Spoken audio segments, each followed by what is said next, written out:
ચાલો મિત્રો, હવે આપણે આગળના દાખલા જોઈએ. કાલે આપણે ટકાવારી અને મધ્યક એટલે કે સરાસરી, સરેરાશ, એક્સ બાર, ઓકે, આ પ્રમાણેની માહિતી જોઈ હતી. હવે આજે આપણે બીજા ટોપિક પર જવાના છે, નફો ખોટ ઉપર. આઈએમપી ટોપિક છે, નોર્મલ દાખલાઓ પૂછી શકાય એવા છે, એટલે બરાબર ધ્યાન આપવું અને વ્યવસ્થિત જોઈ લેવા દાખલા. આ પ્રકારના એકદમ બેઝિક દાખલાથી આપણે શરૂઆત કરીએ. ઓકે, જેમ કે 5,000 રૂપિયાનું મોબાઈલ છે. ઓકે, હવે તેને હું 60,000 રૂપિયામાં વેચું છું. ઓકે, તો શું થશે? આપણને ઇઝીલી ખ્યાલ આવે છે કે આપણને શું થશે? નફો થશે. બરાબર, કેટલા રૂપિયાનો નફો થશે? તો 2,000 રૂપિયાનો નફો થશે. ઓકે, પણ આપણે ટકાવારી શોધીને આવ્યા છે અને તે જ પ્રમાણે પેપર સેટલ પર આટલો સહેલો દાખલો આપણને પૂછતા નથી. બરાબર, શું કરે છે? એને ટકામાં પૂછે છે. નફો થયો, ઓકે, 2,000 રૂપિયાનો થયો, પણ કેટલા ટકા? ઓકે, આ રીતના સવાલો પૂછાય છે. તો તેના માટે આપણે એકદમ ઇઝીલી એક કોઠો બનાવી દેવાનો. કેમ? કારણ કે કોઈ પણ મૂલ્ય હોય છે તો તેને આપણે ટકામાં ફેરવતા શીખી જ ગયા છે. 100ને આધાર રાખીને આપણે એને ટકામાં ફેરવી શકીએ છીએ. બરાબર, ઓકે. મારી પાસે શું છે? વેચાણ કિંમત છે. ઓકે, ચાલો આપણે પહેલાં મૂળ કિંમત લઈ લઈએ. મૂળ કિંમત છે. ઓકે, પછી આપણી પાસે શું છે? વેચાણ કિંમત છે અને થતો નફો ક્યાં તો પછી ખોટ છે. ઓકે, ચાલો અહીંયા આ દાખલાની અંદર મારી પાસે મૂળ કિંમત કેટલી છે? 5,000 રૂપિયા. વેચાણ કિંમત કેટલી છે? 60,000 રૂપિયા. એટલે આપણને શું થયો? નફો થયો. એટલે અહીંયા ખોટને મેં કાઢી નાખું છું. બરાબર, ઓકે. ચાલો, મૂળ કિંમત જે છે તો તેને હંમેશા અને હંમેશા કેટલા ટકા ગણવાના? 100% ગણવાના. કન્ફર્મ. બરાબર, વેચાણ કિંમતના ટકા મને ખબર નથી. બરાબર, નફો કેટલો થયો છે? 2,000 રૂપિયાનો થયો છે. બરાબર, જ્યારે અને જ્યારે તમારી પાસે એક બાજુની બધી કિંમતો હોય તો બીજી બાજુની બધી કિંમત તમે ઇઝીલી શોધી શકો છો. બરાબર, આપણે પદ મૂકીએ. પદ મૂકતા આપણને પહેલેથી જ આવડે છે. ચાલો, મારે શોધવાનું શું છે? હવે સવાલ એમ પૂછ્યો છે કે 5,000 રૂપિયાનો મોબાઈલ છે અને 60,000 રૂપિયામાં વેચું છું, તો મને કેટલા ટકા નફો કે ખોટ થાય? ઓકે, ચાલો, આપણને એટલું તો ખબર પડી ગઈ કે ભાઈ નફો થવાનો છે, ખોટ તો થવાની નથી. બરાબર, કારણ કે આપણે વધારે પૈસામાં વેચ્યું છે. ચાલો, તો અહીંયા આપણે ખોટને કાઢી નાખીએ છીએ, પણ કેટલા ટકા? ઓકે, મારે આ પ્રશ્ન છે કે અહીંયા આ ખાનામાં શું આવે. બરાબર, ચાલો, તો એના માટે આપણે ઇઝીલી પદ મૂકી શકીએ છીએ. જ્યારે પણ એક પેર આપણને કમ્પ્લીટ મળી જાય તેના પરથી બીજા કોઈ પણ ખાનાના જવાબ તમે મેળવી શકો છો. બરાબર, જેમ કે 5,000 રૂપિયા છે એ પોતે 100% છે, તો આ 2,000 રૂપિયા એ કેટલા? ડાયરેક્ટ મૂકો. 5,000 એ 100% છે, તો મારે શોધવાનું છે આ, તો એની સાથે કોણ લખ્યું છે? 2,000 એ કેટલા? બરાબર, એટલે ઉપર આવી જશે 2,000, છેદમાં આવી જશે 5,000 ગુણ્યા 100. ઓકે, 0 0 0 0 0 0 ઉડી જશે. 5 અને અહીંયા 20, એટલે તમારો જવાબ અહીંયા આવી જશે 40%. ઓકે, એટલે આ 2,000 રૂપિયા છે એ કેટલા ટકા ગણાશે? 40% ગણાશે. બરાબર, ચાલો, મૂળ કિંમત 100 છે, નફો કેટલો આવ્યો? 40% આવ્યા. મૂળ કિંમતના ટકા કેટલા? 100 અને નફાના ટકા કેટલા? 40%. એ આપણને ઇઝીલી મળી ગયું. આ ખાનું શાનું? તો એ ખાનું વેચાણ કિંમતનું છે, તે પણ કેમાં? ટકાની અંદર.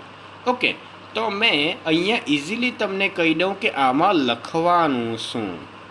ઓકે, ચાલો, જ્યારે ને જ્યારે નફો હોય તો ત્યારે જુઓ અહીંયા.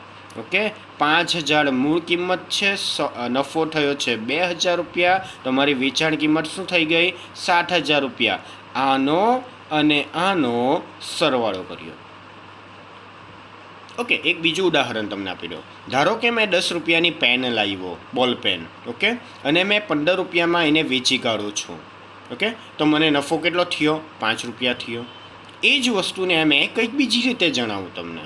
ઓકે, મારી મૂળ કિંમત બોલપેનની છે 10 રૂપિયા અને મારે 5 રૂપિયા નફો કરવો છે, તો મારે કેટલા રૂપિયામાં પેન વેચવી જોઈએ? 15 રૂપિયામાં. ક્લિયર? ઓકે, મેં 10 રૂપિયામાં પેન લાવું છું, મારે 7 રૂપિયા વધારે નફો કમાવવો છે, તો મારે પેન કેટલા રૂપિયામાં વેચવી જોઈએ? 17 રૂપિયા. ટૂંકમાં આપણે શું કરીએ છીએ? બધી બાજુ નફો હોય તો ત્યારે સરવાળો કરીએ છીએ. તે જ રીતે મૂળ કિંમત અને નફાને સરવાળો કરો તો આપણને શું મળે? વેચાણ કિંમત થશે. તે જ પ્રમાણે ટકામાં પણ 100 અને 40નો સરવાળો કરું તો 140% જે આવે છે એ કોના ટકા છે? 60000 રૂપિયાના ટકા છે. બરાબર? એટલે કે વેચાણ કિંમતના ટકા છે. ઓકે, ચાલો. ટૂંકમાં આ કોઠાની જો સમજ પડી જાય તમને, તો તમે ઇઝીલી બધા દાખલા ગણી શકો છો. ઓકે, ભલે તમને પછી આ નહીં આપ્યું હોય, આ નહીં આપ્યું હોય, આ નહીં આપ્યું હોય, 6માંથી ગમે તે નહીં આપ્યું હોય, પણ એક પેર મળી જાય તો એના પરથી તમે ગમે તે વસ્તુ શોધી શકો છો. ઓકે, ચાલો આગળ વધીએ.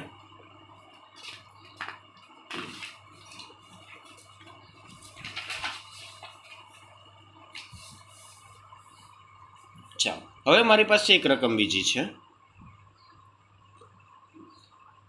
4800ની ઘડિયાળ 3600માં વેચતા ખાલી જગ્યા ટકા નફો કે ખોટ થાય. ઓકે, આ પ્રકારનો દાખલો છે. ઇઝી આવડી જાય આપણને. શું કરવાનું છે? અહીંયા કિંમત લખવાની છે, એટલે મૂલ્ય લખવાનું છે, ને અહીંયા ટકા લખવાના છે, અહીંયા કોઠો બનાવવાનો છે, મૂળ કિંમત મૂકવાની, વેચાણ કિંમત લખવાની અને નફો કે ખોટ લખવાનો. બરાબર? આ રીતના કોષ્ટક બનાવી દેવાનો એટલે ઓટોમેટિકલી બધી માહિતી તમને મળી જશે. ચાલો, મૂળ કિંમત કેટલી છે? તો 4800માં ખરીદી છે અને કેટલામાં વેચે છે? 3600માં વેચે છે. મૂળ કિંમતને હંમેશા શું મૂકવાનું? 100% મૂકી દેવાના. ચાલો, એક પેર મળી ગઈ તો બીજી ગમે તે પેર તમને મળી જાય. ચાલો, આપણને તો અહીંયાથી પરફેક્ટ ખબર પડી જ જાય છે કે મૂળ કિંમત વધારે છે, વેચાણ કિંમત ઓછી છે, એટલે મને શું થવાનું? ખોટ જવાની. બરાબર? ઓકે, ઓછા પૈસામાં મેં વેચું છું. બરાબર? ઓકે, તો 4800માંથી 3600 મેં બાદ કરું તો મને કેટલા મળશે? 1200 રૂપિયા મળશે. બરાબર? એટલે ખોટ મને મળી ગઈ આટલી, પણ મને ખોટ પૂછ્યું છે પણ કેટલા ટકા? અહીંયા પ્રશ્નાર્થ ચિહ્ન છે. ઓકે, કઈ પેર મને મળી ગઈ છે? તો આ રે.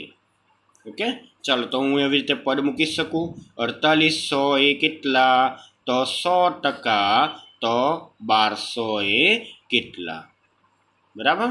ચાલો, એટલે હવે મેં ગણતરી શું કરી શકું? 1200/4800 ગુણ્યા 100/1. બરાબર? 0 0 ઉડી જશે, આ બાજુ 0 0 ઉડી જશે. 12ની વાત કરું તો 12 ગુણ્યા 4, 12 ચોક 48, 12 12 પણ ઉડી જશે. 25 ચોક 100, 4 4 પણ ઉડી જશે. એટલે તમારો જવાબ શું આવી જશે? 25%. શું થયું? તો ખોટ ગઈ. બરાબર? 100% છે તેમાંથી મને 25% ખોટ ગઈ. જ્યારે નફો હતો તો ત્યારે આપણે શું કરતા હતા? પ્લસ કરતા હતા. પણ હવે આમાં જુઓ, 4800 અને પછી 3600. બરાબર?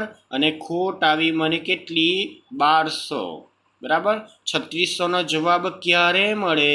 જ્યારે મેં 4800માંથી 1200 બાદ કરું તો મળે. એટલે અહીંયા આમ અને આમ મેં એરો દોરું તો મારે બંનેની શું કરવી પડે? બાદબાકી કરવી પડે, તો વેચાણ કિંમત મળે. સેમ રીતે ટકામાં આ ટકા અને આ ટકાની મેં બાદબાકી કરું એટલે મને શું મળશે? વેચાણ કિંમત ટકામાં મળશે. 100માંથી 25 જાય એટલે કેટલા થશે? 75% એ તમારી શું હશે? વેચાણ કિંમતના ટકા ગણાશે. ઓકે, ચાલો આપણે અહીંયા ખાલી 2 જ દાખલા જોયા છે, નફા અને ખોટના. પણ આ કોઠો તમે દોરો એટલે તમને ઓવરઓલ બધી જ વસ્તુ મળી જાય છે. આની અંદર કઈ રહી જતું નથી નફા અને ખોટના દાખલાની અંદર. બરાબર, ચાલો એટલે ટૂંકમાં એક તમને બીજી માહિતી પણ મળે છે કે વેચાણ કિંમતના ટકા કેવી રીતે કાઢવા. જે રીતે સરવાળો બાદબાકી આપણે મૂળ કિંમત અને ખોટનો કરીએ છીએ તે જ રીતનું અહીંયા કરવાનું છે.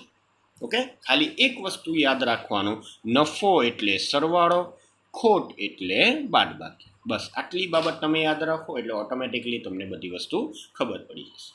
બરાબર, ચાલો એ જ પ્રકારે હવે આગળના દાખલા જોઈએ.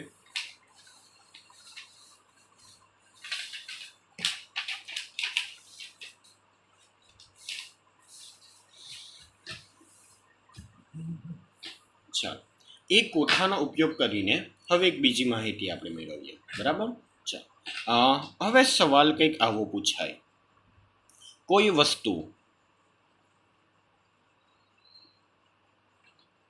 1650 માં વેચાણ કિંમત આપી દીધી છે, વેપારીને 10% નફો થાય છે, તો વસ્તુની મૂળ કિંમત કેટલી થાય? ચાલો હવે આ રીતનું છે, વધારે વિચારવું પડે કે ભાઈ કઈ રીતે આપણે દાખલો ગણવાનો છે આનો. બરાબર, પણ આપણી પાસે એક ટ્રીક છે. શું છે? તો મૂલ્ય અને ટકાનો કોઠો.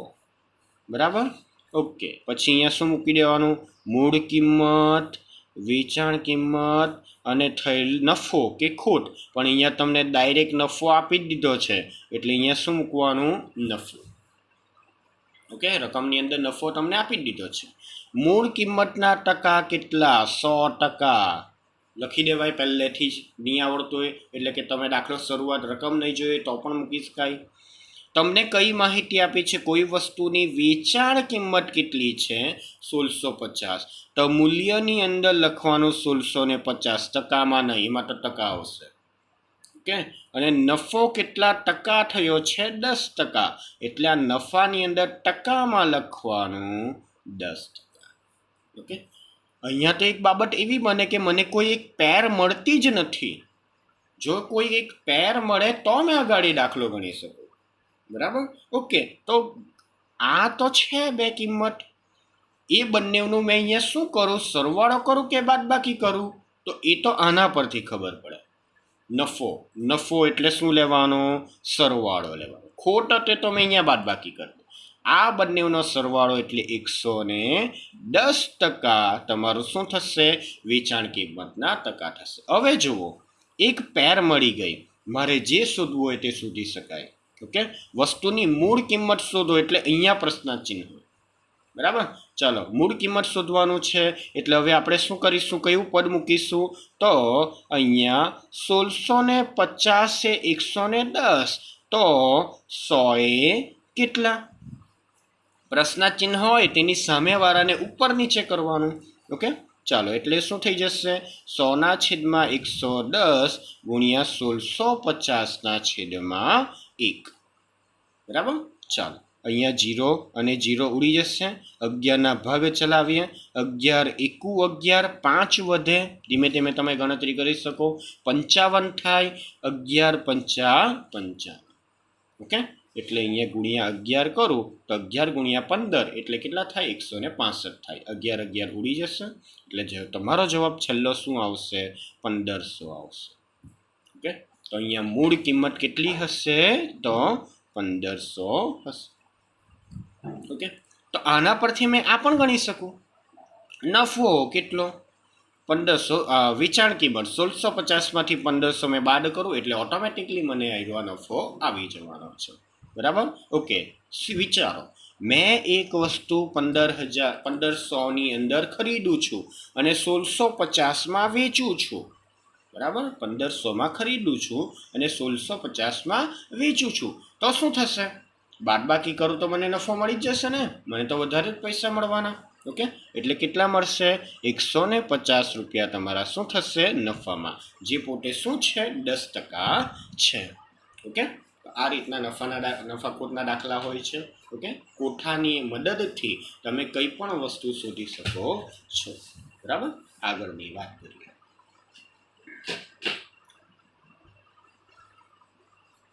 ઓકે, એક સ્ટેપ આગળ વધીએ.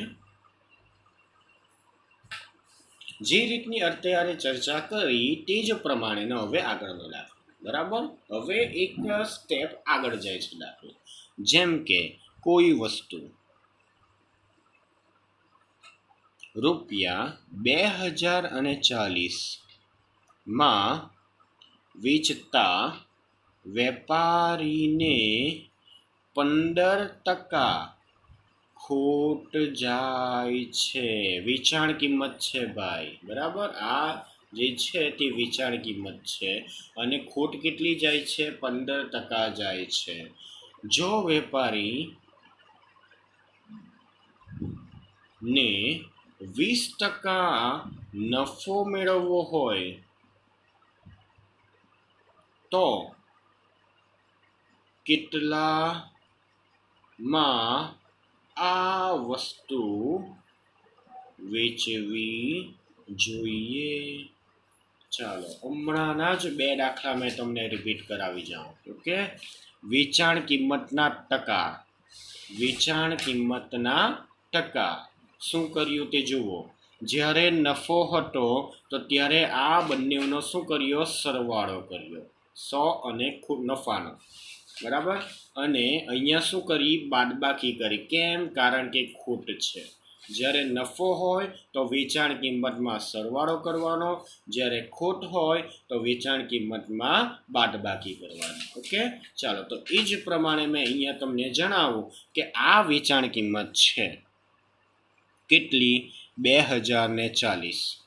ઓકે, અને ખોટ જાય છે કેટલી? 15. ઓકે, 15 ખોટ જાય છે, 15% ખોટ જાય છે. તો આ તો કિંમત છે, તો ટકા કેટલા થાય? બરાબર, ઓકે, ચાલો ચર્ચા કરીએ.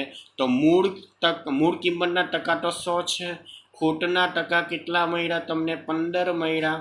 ઓકે, તો આ વેચાણ કિંમતના ટકા કેટલા મળશે?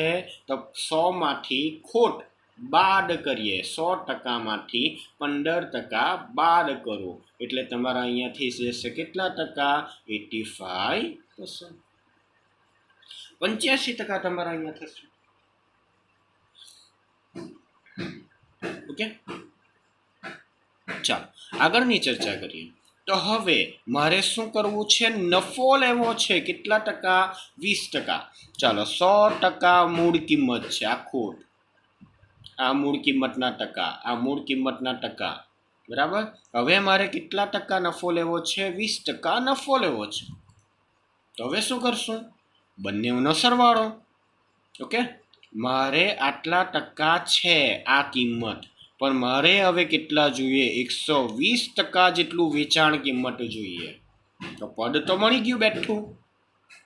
85% એ 240, તો 120 કેટલા ટકા વેચવા જોઈએ? આ બંને વેચાણ કિંમત જ છે અત્યારે. ઓકે, તો પદ મૂકું છું. 85 એ 240 રૂપિયા, તો 120% એ કેટલા? ઓકે, 240 એમના એમ પ્રશ્ન ચિહ્ન હોય તે જગ્યા પર, અને ઉપર નીચે સંખ્યા હોય તો શું કરવાનું? આગળ ઉપર નીચે ફેરવી દેવાનું. બરાબર, એટલે કંઈક આ રીતે તમારો જવાબ આવશે. 85ની વાત કરું, 5 વડે ભાગ ચલાવીએ શાંતિથી. બરાબર, ભલે આપણને દાખલો ગણતરી વધારે નહીં આવડતી હોય. 5 એકુ 5, 6 7 ને 8, 35 વધશે 17. ઓકે, 5 દુ 10, 1 0 એટલે 10, 0 0 ઉડીએ છે. 17 વડે આના ભાગ ચાલશે. બરાબર, 17 વડે ભાગ ચાલે, 17 એકુ 17. બરાબર, 17 એકુ 17 એટલે આ 18 19 20, 3 વધે, 3 એટલે 34, 34 એટલે 17 દુ 34 એટલે 2 ગુણ્યા 17, 17 17 ઉડીએ છે. અહીંયા તમારે ગણતરી કરવી પડશે 12 ગુણ્યા 12 ગુણ્યા 2, એટલે તમારો છેલ્લો જવાબ આવશે 88, 28, 80. ને આ 0 પણ લેવાનું. બરાબર, ગુણ્યા 10 આ 0. ઓકે, ચાલો તો આ તમારો જવાબ છેલ્લો મળે તે શું છે? તો એ 20% નફો મેળવવાથી જે કિંમતે આપણે વસ્તુ વેચવી જોઈએ તો તે મળી જશે. બરાબર, ઓકે. સેમ રીતનો દાખલો ગણીએ એટલે ઓટોમેટિકલી તમને ખ્યાલ આવી જાય કે મારે કરવાનું શું છે. બરાબર, ઓકે. હવે એક વસ્તુ છે તે 1800 વેચતા બરાબર, 1800 વેચતા તેને 25% નુકસાન જાય છે, એટલે કે ખોટ જાય છે. જો તેણે 35%નો નફો મેળવવો હોય તો કેટલામાં વેચવું જોઈએ? ઓકે, તો સીધું ખબર પડી જાય કે 1800 રૂપિયા છે, ખોટ કેટલી ગઈ? આટલાથી વેચતા, આ કિંમતે વેચતા ખોટ કેટલી ગઈ? 25 ગઈ. એટલે 100 માઇનસ 25 એટલે આ પોતે કેટલા ટકા છે? 75% છે. હવે મારે કેટલા ટકાનો નફો લેવો છે? 35નો 135નો નફો લેવો છે. કેમ કર્યું? કારણ કે નફો એટલે 100માં પ્લસ કરવાનો 35. બરાબર, ઓકે. ચાલો, એટલે આ રીતના મળશે તમારો જવાબ. તો આના એ કેટલા? ઓકે, 1800 એ 75 તો 135 એ કેટલા? આપણું પદ આ રીતે મળશે: 1800 છેદમાં 1, 135 છેદમાં 75. બરાબર, 75 એટલે 25 ઢાલી, અહીંયા 100, 2 0 એટલે 100 ગણાય. ઓકે, 25 ચોક 25 25 ઉડી જશે.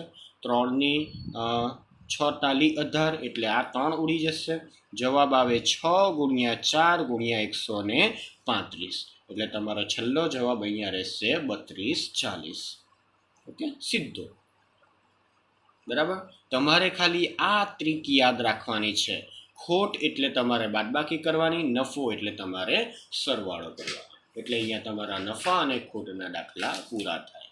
બરાબર, આ રીતે દાખલા ગણતા રહેજો. આ પ્રમાણેના દાખલા બીજા તમારી પાસે હોય તો એ ગણતા રહેજો. ઓટોમેટિકલી તમને આ દાખલાઓ ક્લિયર થઈ જશે. બરાબર, નફા ખોટનો એક છેલ્લો દાખલાની રીત તમને બતાવવા માંગુ છું, કારણ કે પૂછી શકાય, એકદમ સહેલું છે એટલે. બરાબર, એક જ દાખલો હું બતાવીશ. ચાલો, જેમ કે 4 રૂપિયામાં 5 પેન્સિલ ખરીદી અને 5 રૂપિયામાં 4 પેન્સિલ વેચી, તો એકંદરે વ્યવહારમાં શું થાય? ઓકે, આ રીતના દાખલા પૂછાય છે, ઓલ્ટરનેટ કરે છે મોટે ભાગે. ઓકે, તો ત્યારે શું? 4 રૂપિયામાં 5 પેન્સિલ મેં ખરીદીને લાવ્યો અને 5 રૂપિયામાં 4 પેન્સિલને વેચી કાઢી, તો એકંદરે શું થયેલું કહેવાય? તો તેની ચર્ચા કરીએ. તો આવા દાખલામાં રૂપિયા અને નંગ આ રીતે લખી દેવાનું. ઓકે, તો 4 રૂપિયાના કેટલા નંગ પેન્સિલ મેં લાવ્યો? 5. અને 5 રૂપિયામાં કેટલા નંગ પેન્સિલ મેં વેચી? તો 4 વેચી. ઓકે, હવે તમારે કોઈ પણ એક બાજુને સરખા કરવાના છે. બરાબર, મેં નંગને સરખા કરું તો મારે અહીંયા કેટલા ગુણવા પડે? 4. 5 ચોક 20 થઈ ગયા. હા, અહીંયા મારે કેટલા ગુણવા પડે? 5. 5 ચોક 20 થઈ ગયા. નંગ બંને સરખા. હા, હવે નંગને મેં 4 ગુણું તો પૈસા બી એટલા ગુણાવાના ને. નંગને મેં 5 ગુણું તો પૈસા પણ એટલા ગુણાવાના. ઓકે, ચાલો, તો અહીંયા કેટલી કિંમત થઈ ગઈ? 4 ચોક 16. ને અહીંયા કેટલી કિંમત થઈ ગઈ? 5 પચામ 25. ટૂંકમાં આનો અર્થ શું થાય છે? તો 20 નંગ પેન્સિલ મેં લાવવું, કેટલામાં વેચી કાઢી? કેટલામાં મેં લાવ્યો? 20 નંગ પેન્સિલ 16 રૂપિયામાં લાવ્યો. અને વેચવાની વાત કરતો 20 નંગ પેન્સિલ મેં કેટલામાં વેચી? 25માં વેચી. હવે મને ખબર પડી ગઈ કે મેં 16 રૂપિયામાં લાવ્યો છું, 25 રૂપિયામાં મેં વેચી કાઢી છે, એટલે મને શું થયો? નફો થયો. મૂળ કિંમત આપણી કેટલી થઈ? તો 16. વેચાણ કિંમત આપણી કેટલી થઈ? તો 25. કેમ? કારણ કે નંગને મેં સરખા કર્યા, ઓટોમેટિકલી રૂપિયા ચેન્જ થઈ ગયા. બરાબર, ઓકે. ચાલો, એટલે 25 રૂપિયા વેચાણ કિંમત છે. 16 અને 25નો તફાવત કરીએ તો કેટલો નફો થયો? 16, 17, 18, 19, 20 ને આ 5 એટલે 9 રૂપિયાનો શું થયો? નફો થયો. બરાબર, ઓકે, એટલે આ રીતે પૂછાય તો આ રીતે બેઠું આપણે લખવાનું કે 9 રૂપિયા નફો થયો. કેટલા ટકા એમ કે તો ટકા તો મૂળ કિંમત પર શોધાય. 16 એ કેટલા ટકા? 100. તો 9 એ કેટલા? બરાબર. તો 9/16 ગુણ્યા 100. ઓકે, એટલે તમારા અહીંયા જવાબ કેવો આવશે? તો તમારો જવાબ અહીંયા અપૂર્ણાંક આવશે. 4 ચોગ 16, 25 ચોગ 4 4 ઉડી જશે, ગુણ્યા 9 ગુણ્યા 25/4, એટલે અહીંયા 225/4 થશે. એટલે તમારો જવાબ ભાગાકાર કરતા 56.25% થશે. ઓકે, એટલે આ પ્રકારનો દાખલો કંઈક આવી રીતે કરવાનો. એકવાર રિવિઝન કરાવી દઉં છું. 4 રૂપિયામાં 5 પેન્સિલ, 5 રૂપિયામાં 4 પેન્સિલ વેચતા શું થાય? બરાબર, 4 રૂપિયામાં 5 પેન્સિલ ખરીદે છે અને 5 રૂપિયામાં 4 પેન્સિલ વેચે છે. તો શું કરવું? ઓકે, શું કરવાનું? તો રૂપિયા અને નંગ એમ છૂટું કોઠો બનાવી દેવાનો. રૂપિયા 4 છે અને પેન્સિલ 5 છે. 5 રૂપિયા છે, 4 પેન્સિલ છે. નંગને સરખા કરો. કેવી રીતે થશે? એકબીજા સાથે ગુણાકાર કરી લો. ઓકે, એટલે થઈ જશે. ટૂંકમાં લસા લઈ લો, વધારે આઈડિયા આવે તો. ઓકે, ચાલો, જે વડે અહીંયા ગુણ્યા છે તે જ પ્રમાણે અહીંયા ગુણી કાઢવાના. અહીંયા 4 વાળે ગુણ્યો તો અહીંયા પણ મારે કેટલા વાળે ગુણવાનું? 4 વડે. અહીંયા 5 વાળે ગુણ્યું તો અહીંયા પણ કેટલા વાળે ગુણવું પડે? 5 વડે. એટલે સીધું ગુણી કાઢવાનું, કિંમત મળી જશે. અહીંયા પકડાઈ જશે કે આટલામાં શું કર્યું છે? તો ખરીદી છે, ને આટલામાં કે શું કર્યું છે? વેચાણ કિંમત છે. 100 રૂપિયામાં ખરીદી, સેમ કિંમત, સેમ નંગ. ઓકે, 100 રૂપિયામાં ખરીદ્યા અને 25 રૂપિયામાં વેચ્યા છે.